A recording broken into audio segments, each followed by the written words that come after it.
What's up, pod pals? It's your buddy Adam, and you are listening to Podcasting Business School, the show where I teach podcasters how to love their podcast like a hobby and build it like a business. And today I'm very excited. You all know I do an interview about once every 3 months. So when I bring somebody on this show, they have to be pretty damn good. And in fact, I've got the best damn coach herself coming on the show. We've got Coach Amanda Walker from the Best Damn Coach podcast. I heard her on Ellen Yen's Cubicle to CEO a few months back. I became obsessed. She dropped some testimonial tips. I was like, man, I thought my testimonial game was strong, but you all know I've been ramping that up ever since I've heard Amanda's content. I've been binge listening on Best Damn Coach ever since then during my treadmill time. And I'm really, really excited for this. So Amanda, welcome to the show. Wow, what an intro. I feel very flattered and honored. So I'm excited to be here. And you have like such a smooth voice. Like it's definitely a podcasting like DJ voice. I don't know if that's like your background. But I was just like, oh, yes, it's so good to my ears. Well, I did run the PA system for my son's 7th grade football game the other Oh, day. that's So basically you were a DJ then. You were a radio host. they thought it was hilarious because like the team's running out there. I'm like, in a world full of 7th grade football. And I do like the whole like movie intro thing. This time it's for real. Oh, And that's so they fun. didn't really know what I was doing, but I thought it was funny and fun. So Yes, of course. away we go. Now, Bad jokes. so you are somebody that is like, you got an amazing background as a coach, someone that's a coach of coaches, developing so many successful people in the coaching field. Can you just give us a tiny bit of a background, like that snippet of how you went from the education space, literally as an educator, into ramping on, like being this guru of online coaches? Can you give us a little bit about that background? Yeah, I think it even starts before then. My first job ever was as a coach. I coached Pee Wee boys basketball, which we've discovered we have a love for basketball that's shared. And it was that experience, while I felt like I was like hurting cats a lot in that moment, it was that experience that kind of like left a really giant desire in my heart to like be a part of transformation, right? These little tiny humans were listening to the cues I was giving them. I would watch their results and I knew I wanted more of that. So that was kind of like the domino that led me to really leading my life with a servant's heart and being in places, both, formal jobs and informal jobs that allowed me to touch people's lives and lead. And so I found myself in pre-med not loving it, was like, really, I just want to teach people. I just want to coach. And so I bailed out, went to grad school for secondary ed and coaching. I was an educator for 10 years. And then I had two tiny humans. And all of a sudden, your priorities drastically shift. And the job that I did totally love at the time just wasn't making sense for me long term. And I knew I had a skill set. And so I kind of blindly just was like, honey, I'm quitting my job. And he was all for it. It made sense for us. And I just knew something would happen. And I kind of stumbled into entrepreneurship along the way. But I've been like kind of picking up these credentials and experience from group fitness instructor to CrossFit coach to nutrition coach to actually coaching educators, the majority of my teacher career. And so I realize now that that was all happening for me to be able to now lead coaches and kind of use this very diverse skill set that I've built through my own experience, but also formal education to teach coaches how to be better coaches and kind of really tune into the mastery of what it looks like to transform lives, but also grow a business because you really need both to be successful in this industry. Yeah. And wow, like your show, I basically critique podcasts for a living. I do podcast audits every single Friday when I release episodes. And I'm like, oh man, Coach Amanda is nailing it on this. Your SEO, the way the show, like the expert positioning on your show. Like it's just such an amazing resource. You can tell how passionate you are about coaching in and of itself. One of the questions I had for you that I like to cover on this show when I'm talking to kind of newer podcasters is like, I like to have them envision and help them figure out how they're going to make that first $1,000 as an online expert coach, entrepreneur, whatever that is that they're doing. So people that are just super successful like yourself, I'm always interested in like, what was that first offer that kind of worked for you online when you actually started making money? What You're did that gonna look like? You're gonna throw up when you hear this because it's really interesting. So my first, like, when I stumbled into running my own business, it was actually after my own, health journey, and so I started in the health and nutrition space. And so my first offer was $50 a month, and I email coached my clients. So I was charging $50 a month, essentially, like, whatever, $12.50 a week. And I was basically giving tips and strategy through email. And at that point, no business experience. I've never sold anything in my life, never marketed anything in my life. I just was doing it because I had this skill set and I knew I could help people. I didn't really know where to start. And I was like, $50 seems good. And that was because I had so much money stuff, right? I grew up in a house and in an educator where, like, to make money wasn't common. And I never thought I'd make $1 million in my lifetime, let alone over a year span or a few years span. So I had to work through a lot of that to now charging literally thousands for private clients per month. And so that was my first offer. It was not sexy. It was not, well, it was just like I knew, and I was a testament that I could create results. And that's really all that my clients cared for, was my ability to show transformation, which is what you and I are both saying in this episode over and over. And that's really where it started. And I think it's just like, I hope to your listeners that gives a little incentive to, like, just take messy action, do the damn thing, and dive in.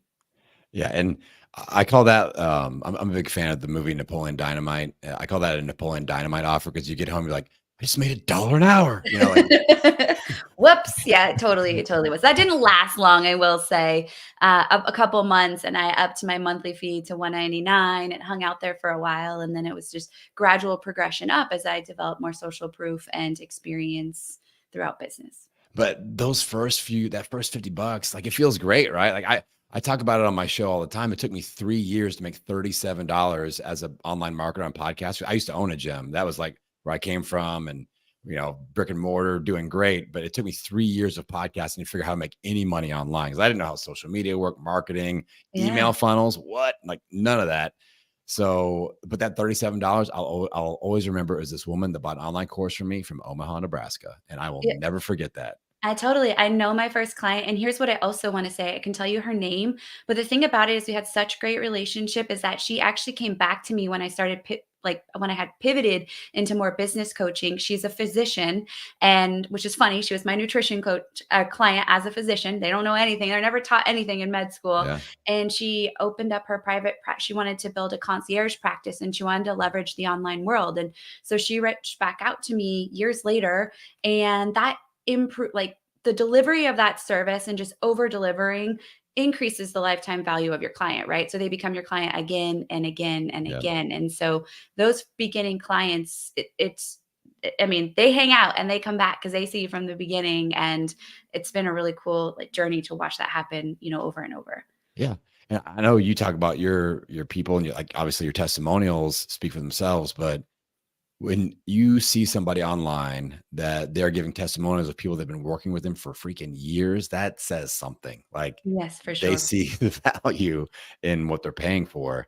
So you and I have a similar, transformation that we've had with our businesses, starting in health, kind of transforming into, I started figuring it out in the health space, with specifically with podcasting, be able to sell things via a podcast. I had a lot of my health buddies going, "Hey, can you help me launch a membership?" And, "Hey, how are you selling that online course now that you're making money?" So I started doing business consulting, and that's what got me into building this brand as Podcasting Business School. So what did that look like for you when you're like, "All right, I'm going to kind of hang up my health cleats for now, and we're going to get into more business specific consulting and offers"? Yeah, I mean, it sounds very similar. People from the outside kind of watched me take this nothing and build it into something. And they had these ideas and they said, "Hey, Amanda, will you just help me start to build my business? Like, I've seen what you have done." And for me, I did not ever anticipate that kind of pivot happening. But when I began to move that direction, I realized that it brought out this, in like, total energizing kind of badass version of me that was a little bit tucked away. And I think what I realize now looking back is I'm really good at the health stuff. Like, it's a part of who I am. It's been a part of my identity for so long. And sometimes in business, just because we're great at something doesn't mean that's what gets us out of bed and excites us to move into it. And that was the like epiphany I had, was I'm really good at it and I can weave that in as like, this is like, this is who I am. You're going to probably see me multiple times in my stories a week talking, like showing me back squatting or, being healthy and my food, right? Because I want my people to live that part of their Right. identity too. So that doesn't go away. It's just that when it comes to building a business model, I have much more clarity now of what excites me to show up and literally wake up before my alarm goes off every day. And it's actually not the health and nutrition stuff. And when I told my husband that, when we made this very clear cut about a year and a half, 2 years ago, or a year and a half, I guess, we basically just said, we're not serving the health and fitness audience anymore. And he was like, drop Jod, because that's where the bulk of our revenue is coming in. Yeah. I spent so much work. But he was totally on board. He's like, I trust you implicitly. I know like whatever you touch, will work. And so I think that's also important to just reflect on is, are you doing it because it's making you money, or are you doing it because you really love it and it can make you money? Yeah. And our stories are so similar. The thing that really got me was I had a gym for 10 years and I allowed people to plug into my energy for 10 years and my battery was starting to get drained a little bit and I wasn't giving them my best. And when in late 2019, I walked into my gym and I was like, I really don't want to be here today. And that's not what these people need from me, Yeah, for sure. And so you'll love this. I sold my gym at the end of 2019, right before the pandemic started. So Lucky I, you. I I missed the entire pandemic stress. But yeah, that was just a stroke of luck. Now, Yeah. I want to talk about where you're at today with Best Damn Coach, because one of the most frequent questions I get from podcasters are they want to build an online audience and they want to create a recurring revenue stream via a membership or a membership model. And it seems like you've really got something awesome going with Best Damn Coach and how you operate in there. I love it when you give us a little peek inside the membership with your Friday episodes. Mhm. Sometimes it's Mhm. really awesome. So, can you tell us how you've been able to build that out and kind of how your podcast is playing into your marketing ecosystem and how those are kind of working together? Yeah. Well, transparently, we don't monetize our podcast directly yet. It's actually 2024. We'll be shifting there and hiring somebody to come on board and strictly monetize that. We kind of have a vision now on how we want to do that. But up to this point, the podcast is really just a part of, I use the word ecosystem all the time. It's the free value Yep. piece that is going to increase that know, like, and trust factor for our listeners to hear me and go, she's for me or she's not for me. And I will say, I believe that in the industry right now, podcasting becomes even more critical because there's a lot of our audience are people out there that have invested in coaching programs or online courses, and they're great marketers and they get inside and they're like, oh, this kind of sucks. I didn't get what I signed up for, right? I didn't get the value. What I thought I was going to get on here outside is not what I showed up to get here. And so that means that as the curators of the content and as the coaches ourselves, I think we have to do an even more potent job of offering opportunities for our potential audience to get to know us via podcasts or via small bite offers like our Framework Builder Lab, which Yep. is like a 6-week little bite-sized piece. Because truthfully, it's like we wouldn't go buy a car without test driving it. And I think in this industry, that's really becoming a really important piece. So for those of you that are just in the beginning stages or you're, a few years into podcasting, like keep going, because I do think that you don't necessarily see the ROI directly. You record 3 episodes and you're making money, but there is this trickle and compound effect of podcasting. So all of that to answer your question more directly, but the podcasting is that sneak peek into what coaching with me looks like. And we developed the BDC Best Damn Coach because I see a gap in the industry personally. And I decided either I'm going to be a part of complaining about it or I'm going to be a solution to that. And that is, we go out, we get certifications, or for many of your listeners, they might be just content experts, right? They're really good at knowing content, but that does not make them a good coach. That does not make them have a strong ability to curate results, right? And that's the hardest part is we can give everybody the content, but going out and actually putting into play is where we need support. And And so we wanted to create a space where coaches could ask those real life questions, like what happens when my client isn't doing the work? What happens when, my client's ghosting me? What do I do when this webinar isn't converting, right? So conversations around coaching mastery, and also,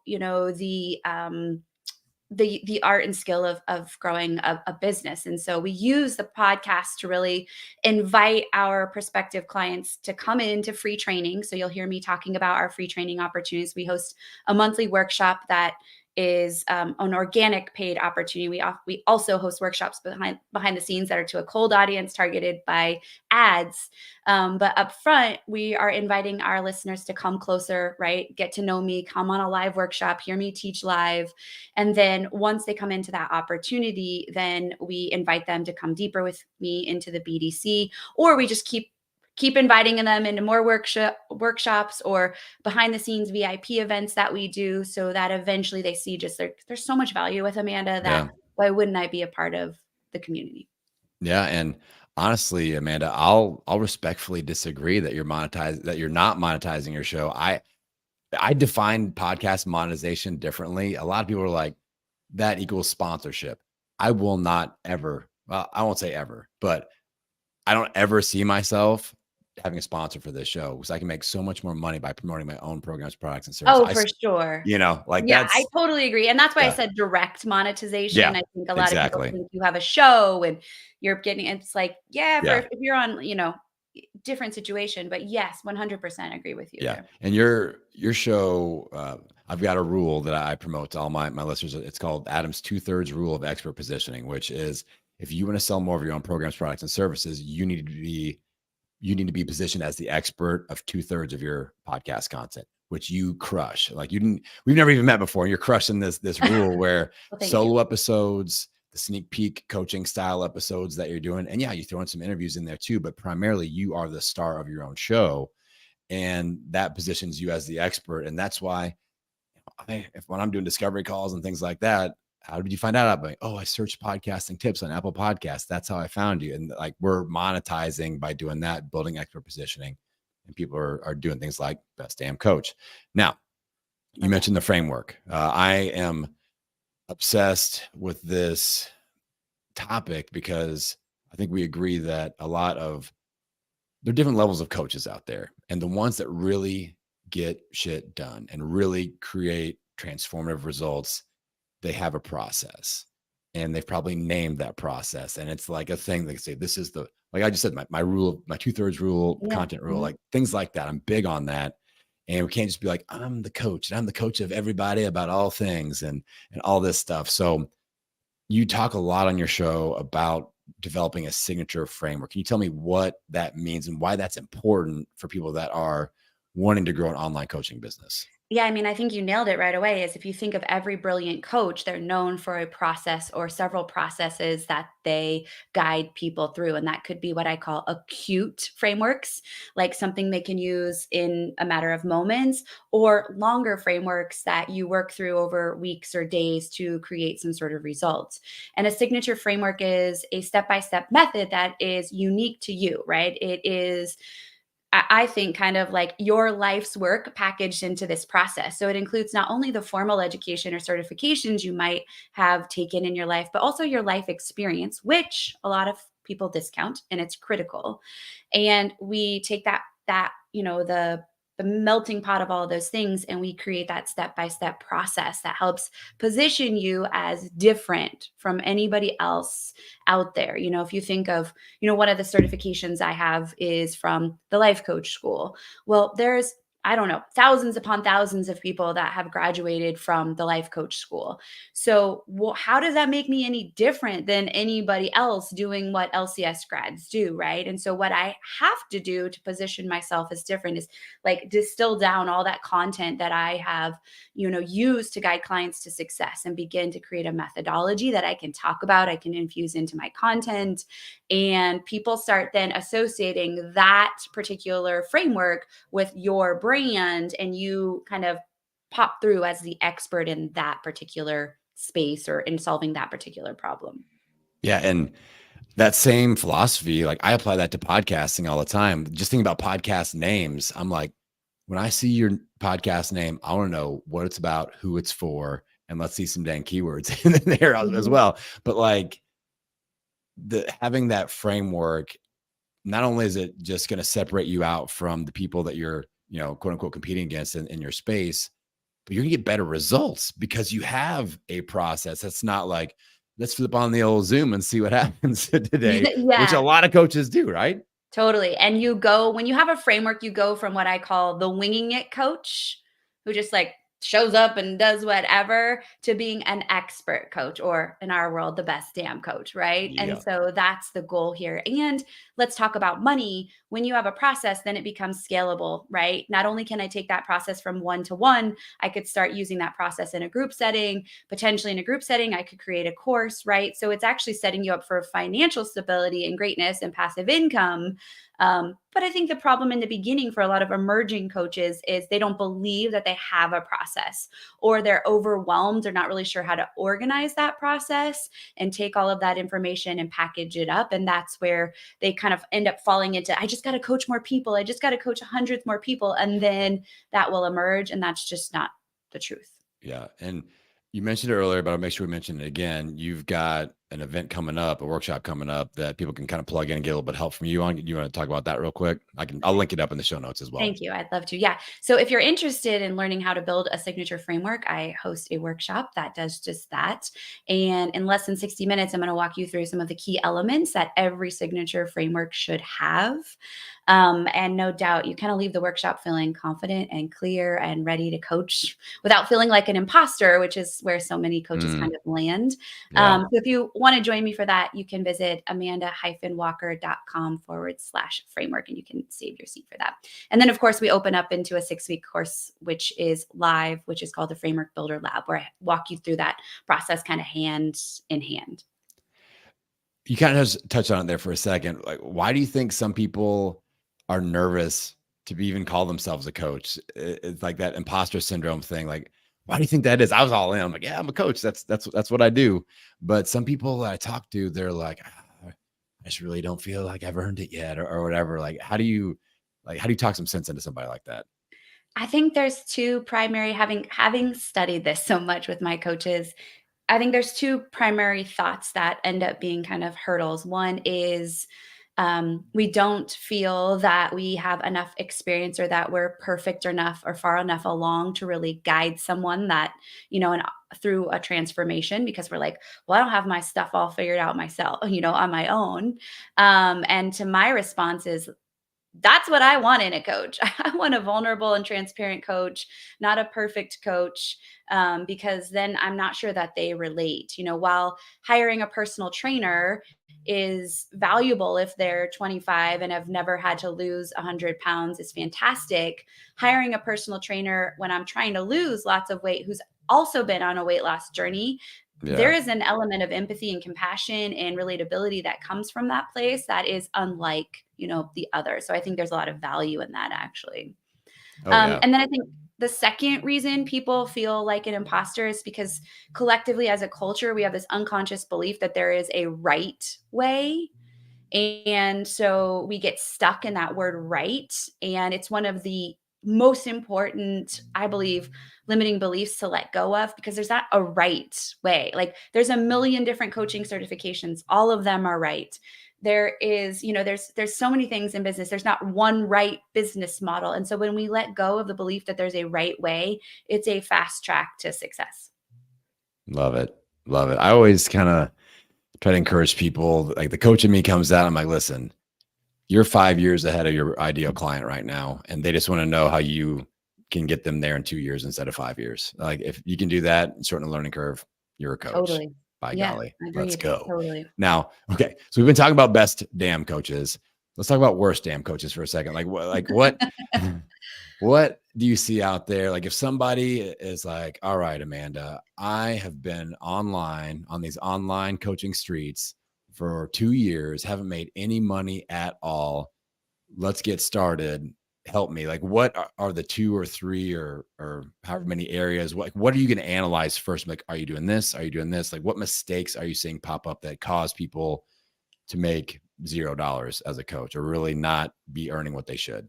Yeah. Well, first, I just want to kind of separate the this idea of business and monetization with actually ability and skill as a coach, because they really are two separate Yep. things.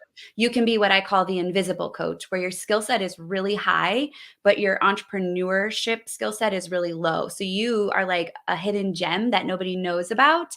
You're sitting on this landmine of skill set, but you don't know how to actually put it out to the world, which is honestly where I see a lot of people Yeah. make mistakes. But on the opposite end is what I would call the imposter coach, somebody that's really great at marketing and strategy and business. And they've got people joining, they make money, but their people aren't getting any results because they don't actually know how to coach. And so you kind of have these opposites. So as a collective, I mean, my mission is to merge those skill sets to shift. And so I think some of the mistakes that I see out there, especially in those hidden gem coaches, is they think just by declaring to the world they're a coach and slapping an IG handle out there that people are just going to flock to them. And that's just not simply the case, right? You have to go, this is what we always say in our community, you have to go to where you're not known. And you can do that in a lot of ways. You could go attend networking events, you could host online workshops, and you could go to gyms. There's so many ways to do that, but you do have to get out of your cozy chair and get into the discomfort of telling people what you do. Otherwise, you will remain a poor skilled coach, and that's that's not the point at Yeah. all. Yeah. When it comes to poor skill, I'm gonna go two, maybe if it's okay. I'm gonna go Yeah. one common struggle with the skill set and then one common struggle in the business area. One area that I see coaches is that, they learned a specific modality and they're stuck using that modality on a coaching session and they don't know how to break free from it. So I always say it's like trying to use a wrench where you really need a screwdriver. And so I try to teach my coaches how to be better listeners and not have so much of an agenda, because when we have an agenda, we really miss the opportunity to coach and meet the client where they're at. It's like we're on third base and they're still running to first base. And then that means they don't get results. They don't tell people you're awesome, right? And the trickle Yeah. down effect happens. Yeah. Oh, go ahead. Well, I was just gonna say, like, you talked about that a lot when I heard you on Ellen's show talking about the testimonial. Like, we have to create the result first and have them excited to give us a testimonial off the back edge. So, yeah. So you can go ahead and pick up where you left off there. Yeah, and business wise, I think one of the missed there's a lot here, but like I mentioned, go to where you're not known. But I also think is just knowing your ideal client so richly and in their words. The more you know the struggles and the specific problem that you're solving for your client, the more you can communicate that when you're on an episode of, somebody's podcast or through your social media or through your own podcast. You really need to like embody and get inside the mind of the person you're supporting and use their words, not Mm. your words, because you're probably 5 years ahead to your point. I want you to go back to like beginning stages of the transformation that you're helping with and really be able to speak that language consistently, because I'll talk to coaches and tell me like, what's the problem you're solving, or what are your struggles, and they're not really able to articulate that. And so because of that, it's like you're speaking Spanish when your client's speaking English, and they're not really connecting the dots that you are the one that is for them. Yeah. And that's simply put, but sometimes it's hard to figure out, and it takes So reps, hard. right? Like, that's why it took me. I'll consider myself one of your hidden gym coaches now that you thrown that label out there. I'm like, that's why it took me 3 years to make $37. Like, and it was frustrating because I had a gym. I had lost over 100 pounds myself. I helped my hometown lose 35,000 pounds with my gym. Had like 18 people that lost over 100 pounds. I was crushing it. Couldn't get anybody to buy anything from me online. I'm like, what's wrong with these people? Yeah. But, you know, I guess I just believed enough in myself that I was able to put reps in and eventually figure it out. But that's why people like yourself, people can just plug in to your content and you can help them shorten the learning curve. And that's kind of what we're ultimately all trying to do as coaches. If we can help somebody somewhere shorten a dang learning curve, we got a For real. business. Because to your point, I mean, I love that. And I love that success that you curated locally. I mean, I think that's so special. But I don't know about you, but the older I get and the more, the deeper into business I get, I just see that, as a culture, we have it flip flopped. We prioritize the scarcity in money when really the scarcity is around time. There is Mm, a shortage of time.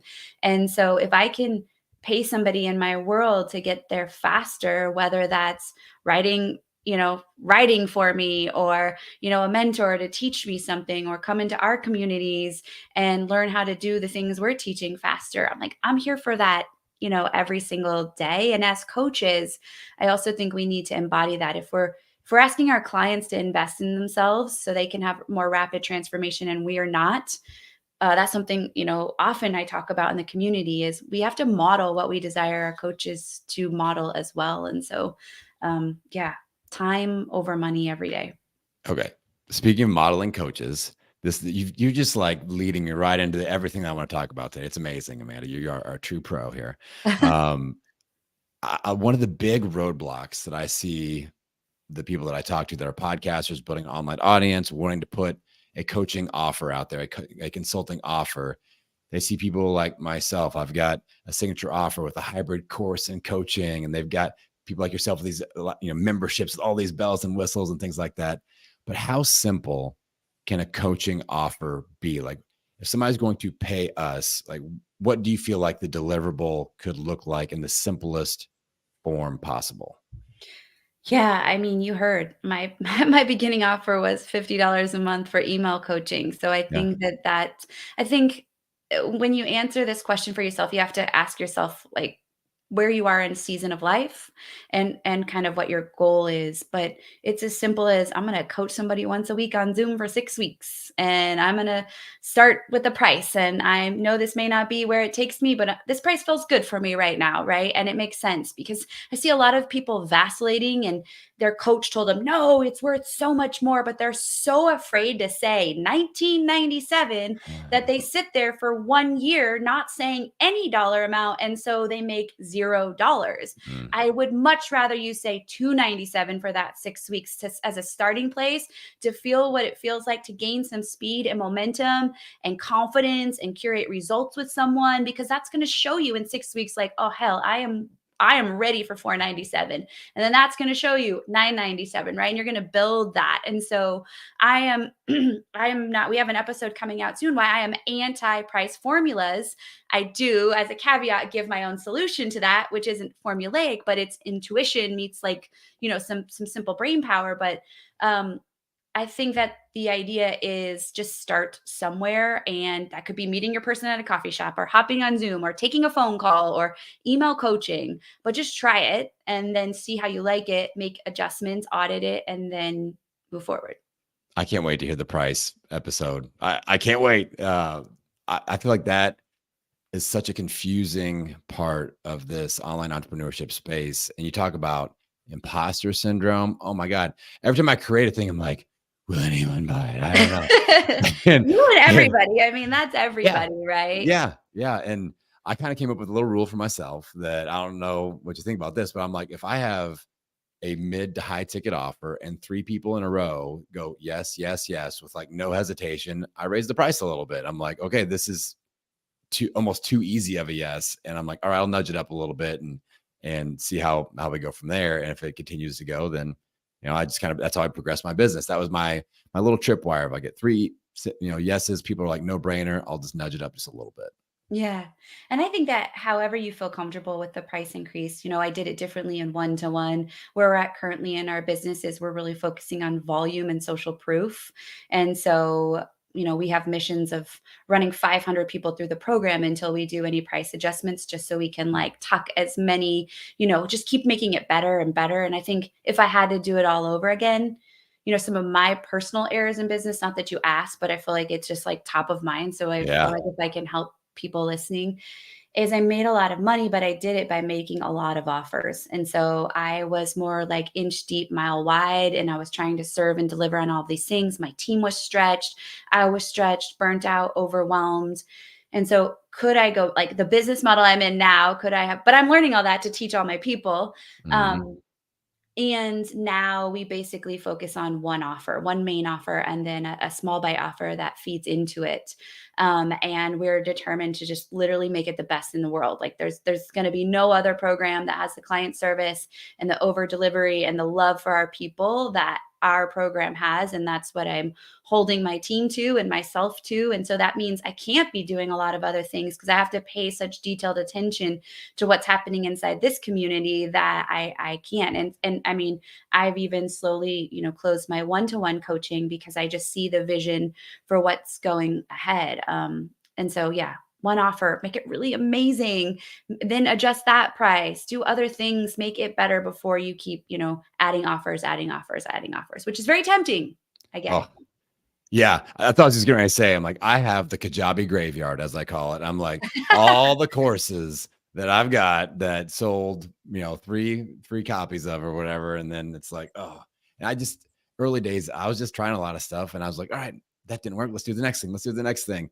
I got a little wiser as I went, but I love the simplicity of your business model and I see it.